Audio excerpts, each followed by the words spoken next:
जी students, अस्सलाम वालेकुम। कैसे हैं आप लोग? ठीक है। हम अपना आज का लेक्चर स्टार्ट करते हैं। आज हमने 1973 के कॉन्स्टिट्यूशन के तहत देखनी थी अपनी पार्लियामेंट के मजलिस शूरा कैसे बनाई गई और इसकी क्या ऑर्गेनाइजेशन थी। ठीक है, बिस्मिल्लाहिर्रहमानिर्रहीम। मजलिस शूरा स्टार्ट करते हैं। पार्लियामेंट 1973 के आइन के मुताबिक मुकन्ना मजलिस कानून साज का नाम पार्लियामेंट रखा गया, लेकिन 1985 की तरमीम के मुताबिक इसका नाम मजलिस शूरा रखा गया। ये दो ऐवानों पर मुश्तमिल ऐवान सबाला जिसको सेनेट और ऐवान ज़ीरी जिसको कौमी असम्बली कहा गया। सेनेट सूबों की नुमाइंदगी जबकि कौमी असम्बली अवाम की नुमाइंदगी करती है। इसमें सबसे पहले अब ऐवान बाला आया है सेनेट। सेनेट मजलिस शूरा का ऐवान बाला है जो चारों सूबों की बराबर की नुमाइंदगी करता है। तश्कील, इसकी कंपोजिशन पहले बता देते हैं। अच्छा, अगर आपको पार्लियामेंट आती है ना बच्चों, तो सबसे पहले पार्लियामेंट में अगर दोनों ऐवान पूछे जाते हैं तो आपने इसी तरह थोड़ा सा इंट्रोडक्शन देना है, और उसके बाद से सबसे पहले ऐवान बाला या ऐवान ज़ीरी, अगर दोनों ऐवान आपसे पूछे जाते हैं। अगर सिर्फ पार्लियामेंट कहा जाता है तो ज़ाहिर आपने दोनों ऐवान उसमें लिखने होंगे।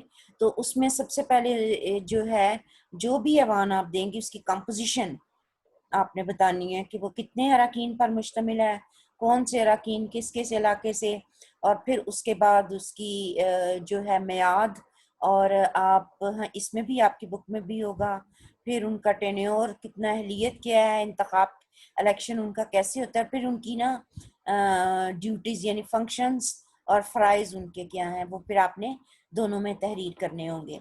तो सेनेट का हम स्टार्ट करते हैं। सेनेट कुल 87 अरकान पर वो कहते हैं कि पहले मुश्तमिल था। फिर आइनी पैकेज जो लीगल फ्रेमवर्क ऑर्डर आया 2002 के तहत, तो उसमें सेनेट की तादाद में इजाफा कर दिया गया और इसकी तादाद 87 से बढ़ाकर 100 कर दी गई, और अब मौजूदा तादाद जो है वो 104। ये आपकी बुक में भी तहरीर है।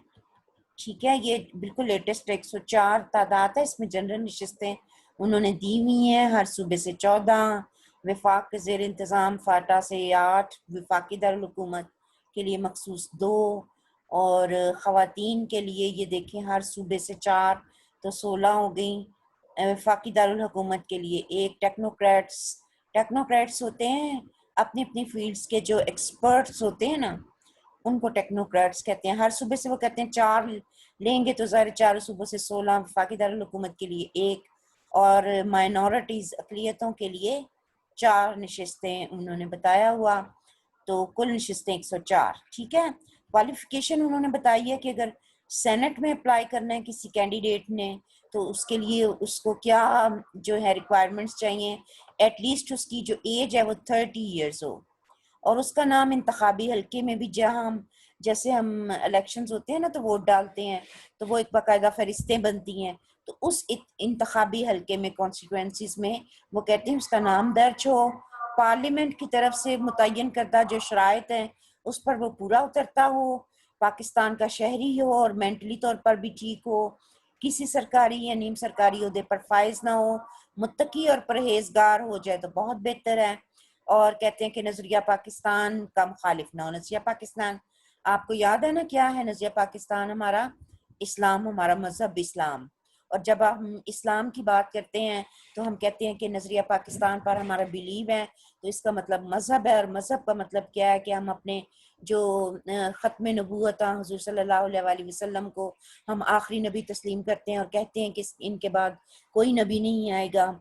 और इसके अलावा ये जो आसमानी किताबें हैं उन पर यकीन रखना, आखिरत के दिन पर यकीन रखना, मलाइका के वजूद पर यकीन रखना, तो ये सारी बातें उस पर नजरिया पाकिस्तान में आपको आ जाती हैं। अच्छा, थर्ड है जी कि इलेक्शन उनका कैसी है। सूबाई असम्बलियाँ वाहिद काबिल इंतकाल वोट यानी हेयर सिस्टम के ज़रिए से। हेयर सिस्टम होता है कि अगर जितने वोट्स एक कैंडिडेट को इलेक्शन में कामयाबी के लिए सबसे ज़्यादा वोट उसको अगर चाहिए, तो उतने वोट्स जो हैं वो उसके, अगर उसने उतने वोट से ज़्यादा वोट्स लिए हैं तो उस कैंडिडेट को जितने वोट चाहिए वो उसके उतने वोट्स करके जो एक्स्ट्रा वोट्स होते हैं वो नेक्स्ट कैंडिडेट को दे दिए जाते हैं, तो इसको हेयर सिस्टम कहते हैं। बाकी दीगर नशिस्तों का इंतखाब कौमी असम्बली के मेंबरान करने के मुजाज होंगे। अच्छा, इनकी मियाद टर्म कितनी है सेनेट के मेंबरान की? वो कहते हैं चूंकि ये मुस्तकिल ऐवान है लिहाजा इसको तहलील ख़त्म नहीं किया जा सकता। इसके अरकान जो हैं वो 6 साल के लिए मुंतखब होते हैं। ठीक है, हर 3 साल बाद आधे अरकान रिटायर हो जाते हैं और उनकी जगह नए रुकन चुन लिए जाते हैं।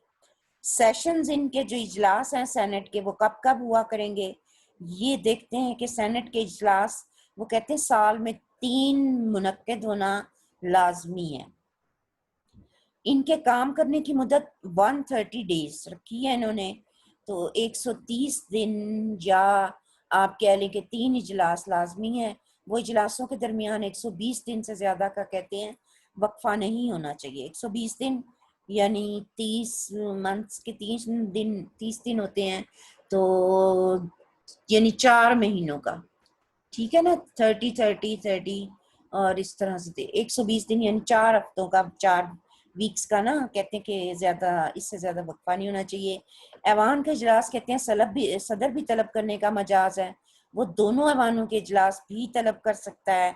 सेनेट का चेयरमैन ऐवान की 1/4 अरकान की दरखास्त पर भी, यानी इसमें देखें इस सेनेट का इजलास बुलाने के लिए एक सदर को इख्तियार हासिल है और दूसरा उस सेनेट का जो चेयरमैन है वो अगर ऐवान के 1/4 अरकान कहते हैं कि इजलास तलब किया जाए, किसी भी मौजू पर डिस्कशन करनी है, किसी टॉपिक पे, किसी मुल्की मसले पर, तो फिर चेयरमैन जो है वो 14 दिन के लिए इजलास तलब कर सकता है। कोरम, कोरम क्या होता है? कोरम कहते हैं उसको एक मखसूस तादाद जो है, अगर भी किसी भी सेशन को आप मुनक्किद करना चाहते हैं तो उसके लिए जो एक मखसूस तादाद है वो हो, तो उसको कहते हैं कोरम। मखसूस तादाद को ना, जैसे फर्ज करें आपकी क्लास में अगर हैं 10 गर्ल्स हैं, तो मैं कहती हूँ कि नहीं 5 लाजमी बच्चियां हों तो क्लास होगी, या 6 बच्चियां लाजमी क्लास हो, तो वो मैं कोरम मुकर्रर कर देती हूँ कि अगर 5 या 6 बच्चियां जो हैं वो क्लास में होंगी तो क्लास होगी वरना नहीं होगी, तो उसको कोरम कहते हैं। तो ये देखें कि सेनेट के अरकान की कम से कम तादाद जिसके बगैर इजलास मुनक्कद नहीं हो सकता, ये देखें कोरम कहलाता है। सेनेट के अरकान की कम से कम तादाद, वो अब डिपेंड करता है सेनेट के चेयरमैन पे कि वो क्या कोरम की, वो जैसे अब सेनेट का कोरम जो है 1/4 अरकान पर मुश्तमिल है। 1/4 यानी अगर जैसे 40 अगर हैं तो 10 लाजमी हो, तो 1/4 अरकान वो कहते हैं कि लाजमी होने चाहिए। हेडक्वार्टर सेनेट का इजलास पार्लियामेंट हाउस इस्लामाबाद में मुनक्किद किया जाता है, यही इसका हेडक्वार्टर भी इसे कहते हैं। आगे देखते हैं जी, फिर है मरात, उनको क्या सहूलियात हासिल होती हैं जो सेनेट के लोग होते हैं, सेनेट के मेंबरान, उनकी प्रिविलेजेस क्या होती हैं कि पार्लियामेंट के दोनों ऐवानों के अरकान को यकसा मरात, ठीक है, दोनों को कहते हैं, कौमी असम्बली के भी और सेनेट के मेंबरान को यकसा मरात हासिल है। इजलास के दौरान किसी रुकन को आम सूरत में गिरफ्तार नहीं किया जा सकता, उसे ऐवान के अंदर अपनी राय के इजहार का पूरा हक हासिल है, उसकी राय के खिलाफ कोई अदालती कार्रवाई मुमकिन नहीं है। तमाम अरकान को माकूल तनख्वाह, अलाउंस, रिहाइश और दीगर मराहत हासिल होती हैं। देखिए माशाल्लाह बहुत फैसिलिटीज हैं, प्रिविलेजेस हैं। माकूल तनख्वाह, और माकूल तनख्वाह भी बहुत अच्छी होती है। अलाउंसेस होते हैं, रेजिडेंशियल भी उनको प्रोवाइड की जाती है, और इसके अलावा भी दीगर मराहत हासिल हैं। अच्छा, अब इनका चेयरमैन, जो सेनेट का चेयरमैन और डिप्टी चेयरमैन है, वो कैसे मुंतखब होते हैं? अच्छा, अब याद रखिएगा कौमी असम्बली में जो हैं वो स्पीकर और डिप्टी स्पीकर होते हैं, ठीक है, जो कंडक्ट करते हैं सारा कुछ। और जो सेनेट है यहाँ पर चेयरमैन और डिप्टी चेयरमैन होते हैं। तो इनका इलेक्शन कैसे होता है? जिस तरह इनका इलेक्शन होगा उसी तरह नेशनल असेंबली के भी स्पीकर और डिप्टी स्पीकर का होता है, कि जैसे ये मुंतखब होकर आते हैं ना, तो अपना इजलास पहला जो है वो मुनक्किद करते हैं, तो उसी में ही फिर चेयरमैन और डिप्टी चेयरमैन का इंतखाब होता है। सेनेट की कार्रवाई जारी रखने के लिए इसके अरकान अपने में से ही चेयरमैन और डिप्टी चेयरमैन, देखा जो पहला इजलास इनका होता है ना, उसमें ये अपने में से ही जिनको ज्यादा वोट्स मिलेंगे चेयरमैन और डिप्टी चेयरमैन का इंतखाब हो जाता है। चेयरमैन सेनेट के इजलास की सदारत करता है, जबकि डिप्टी चेयरमैन उसकी गैर हाजिरी में, अगर चेयरमैन ना हो तो उसकी गैर हाजिरी में इजलास की सदारत करने का मजाज है। ये 3 साल के लिए मुंतखब किए जाते हैं, सेनेट का चेयरमैन सदर की अदम मौजूदगी में भी। ये देखें, अगर मुल्क का आपका सदर किसी वजह से अलील है, बीमार है या मुल्क में नहीं है, तो उसकी जगह सेनेट का चेयरमैन जो है वो सदर की अदम मौजूदगी में कायम मुकाम सदर के फ़राइज़ सर अंजाम देता है। बाकी ये वही फ़राइज़ सर अंजाम देने का मजाज है जो स्पीकर कौमी असम्बली, जैसे मैंने आपको बताया था ना कि इन दोनों का किरदार भी वही होता है जो कौमी असम्बली में स्पीकर और डिप्टी स्पीकर का होता है। ठीक है, अच्छा, अब ये हो गया जी हमारा सेनेट के मेंबरान की जो है उसकी कंपोजिशन कैसी है, कौन कौन होता है, उसकी मियाद और उनके इलेक्शन का तरीका। अब नेशनल असेंबली, आप यहाँ पर हम कह सकते हैं कि जी फिर इनके फ़राइज़ क्या थे, तो फ़राइज़ शायद वो आपकी बुक में उन्होंने आगे दिए होंगे, वो हम कर लेंगे। ठीक है, अगर आपको सेनेट के कंपोजिशन और सिर्फ सेनेट का क्वेश्चन आता है तो आपने फिर उसमें कौमी असेंबली नहीं लिखना, आपने सेनेट का यहाँ तक करके फिर उसके बाद इनके फ़राइज़ लिखने हैं सेनेट के। ठीक है, और अगर पार्लियामेंट का नाम आता है, पार्लियामेंट का बताएं, तो उसमें दोनों ये ऐवान आएंगे, तो फिर आप नेशनल असेंबली का भी जिक्र करके तो दोनों के इकट्ठे फिर इख्तियारात दे दीजिएगा। अब नेशनल असेंबली देख लेते हैं, ये हमारा ऐवान ज़ीरी है। नेशनल असेंबली कौमी असेंबली पार्लियामेंट का ऐवान ज़ीरी कहलाता है, जो आवाम के मुंतखब करदा ऐवान है। सॉरी, ये बुक आगे चली गई।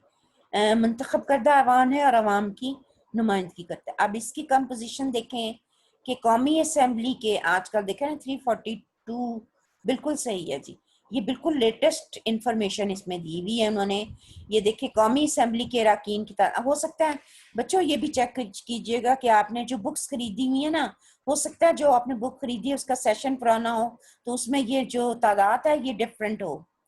तो ये चूंकि मैंने नेट से डाउनलोड की हुई है, तो मेरा ख्याल है वहाँ पर चूंकि अपडेटेड होती है, तो आजकल 342 ही नशिस्तें हैं नेशनल असेंबली की और 104 सेनेट की हैं।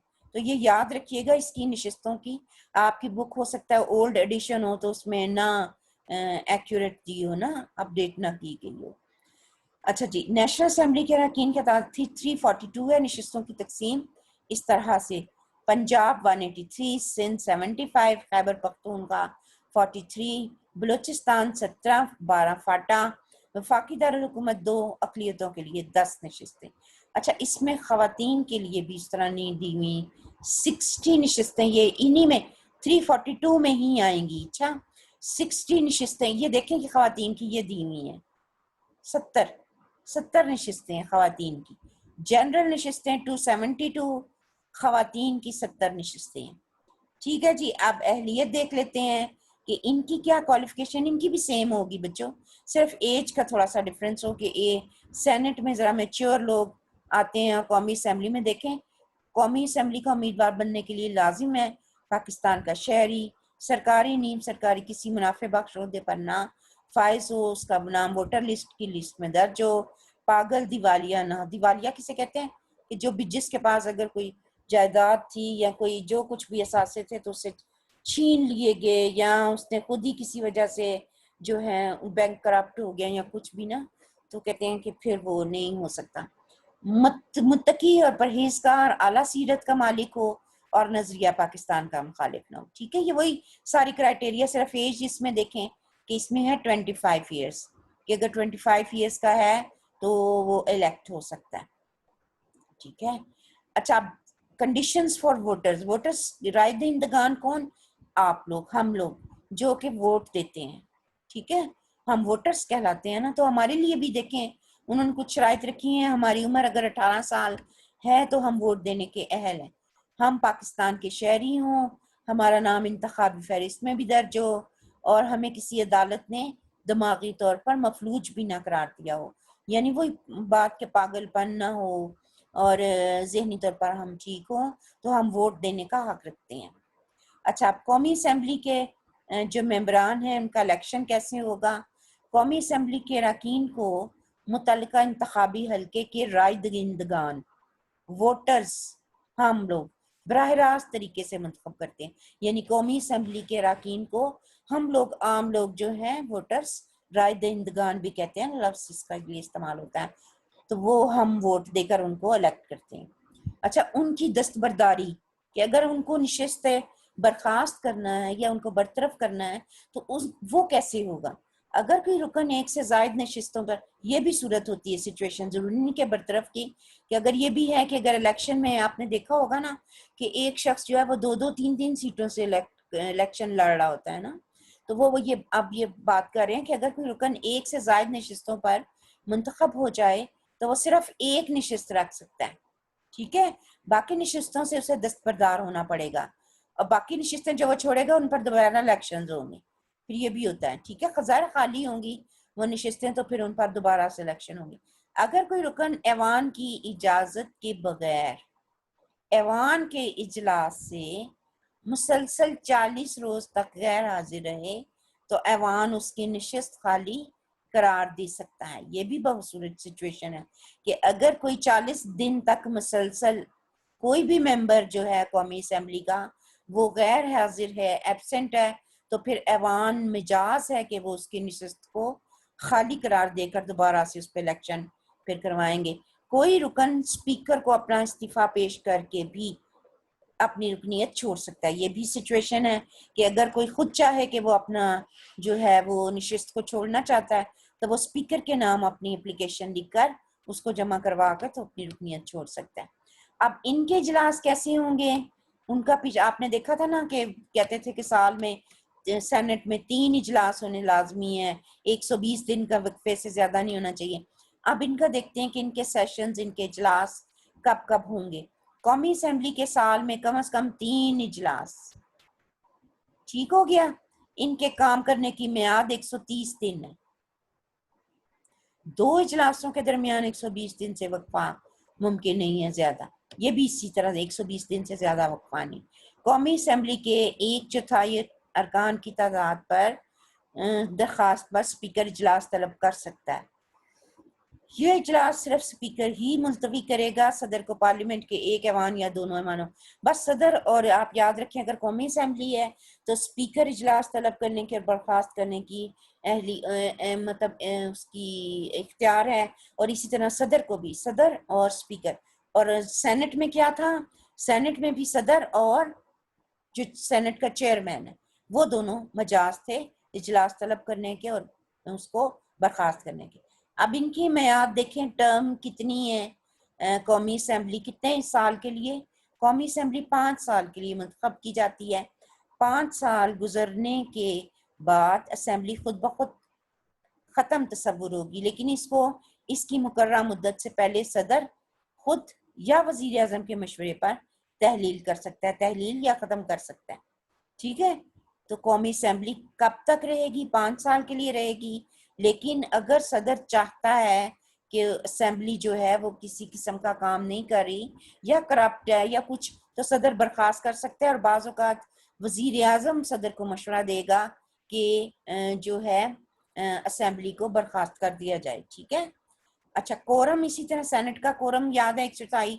अब इनका कोरम देखते हैं कि अगर किसी मौके पर स्पीकर की तवज्जो इस तरफ मबजूल कराई जाए कि ऐवान में हाजिर अरकान की तादाद कुल अरकान की 1/4 तादाद से कम है तो स्पीकर उस वक्त तक अपना इजलास मुलतवी कर देगा जब तक कि कोरम पूरा ना हो, यानी 1/4 अरकान का मौजूद होना लाजमी है। अब हेडक्वार्टर देखें, उसका हेडक्वार्टर भी इस्लामाबाद, तो ज़ाहिर सेनेट जहाँ बैठेगी, पार्लियामेंट बैठेगी, तो कौमी असेंबली का भी इस्लामाबाद होगा, तो लिहाजा कौमी असेंबली का भी मुस्तकिल हेडक्वार्टर जो है वो इस्लामाबाद में है। अब मरात इनको देखें, प्रिविलेज को सहूलतियात क्या है। दोनों ऐवानों के मेम्बरान की मरात यकसा मसावी हैं जिनको सेनेट के ज़िम्मन में पेश कर दी, जब जो हमने ऊपर पढ़ी थी कि रिहाइश भी है, माकूल तनख्वाह है, अलाउंसेस हैं, ठीक है, और दीगर सहूलियात है। अच्छा, अब ये स्पीकर और डिप्टी स्पीकर हैं, ये हम अभी छोड़ देते हैं, ये हम नेक्स्ट लेक्चर में कर लेते हैं, ठीक है। तो आज जो है वो इतना काफ़ी है, हमने दोनों जो देखे हैं सेनेट और कौमी असेंबली, इनकी कंपोजिशन, इनकी टर्म कितनी होगी, कितने साल के लिए मुंतखब होंगे, इनका कैसे इलेक्शन होता है, ठीक है। और वोटर्स की, हाँ, हम लोगों की थोड़ी सी कंडीशंस जो थी वो हमने देख ली, ठीक है, आज हम यहाँ तक शॉर्ट करते हैं अपना लेक्चर, और नेक्स्ट में इंशाल्लाह हम स्पीकर और डिप्टी स्पीकर, और फिर हम करेंगे जो है वो पार्लियामेंट के दोनों के मिक्स इख्तियारात करके। ठीक है, मैं अब ये शेयरिंग जो है वो स्टॉप कर देती हूँ, और फिर हम इसको क्लास को एंड कर देंगे। ठीक है, चलो बच्चों, अपना बहुत ख्याल रखिएगा। कोशिश करें कि लेक्चर जो होता है उसको पढ़ लिया करो और याद कर लिया करो साथ साथ, ताकि आपके लिए कोई इशू ना हो जब पेपर्स हों तो। ठीक है, अल्लाह हाफिज।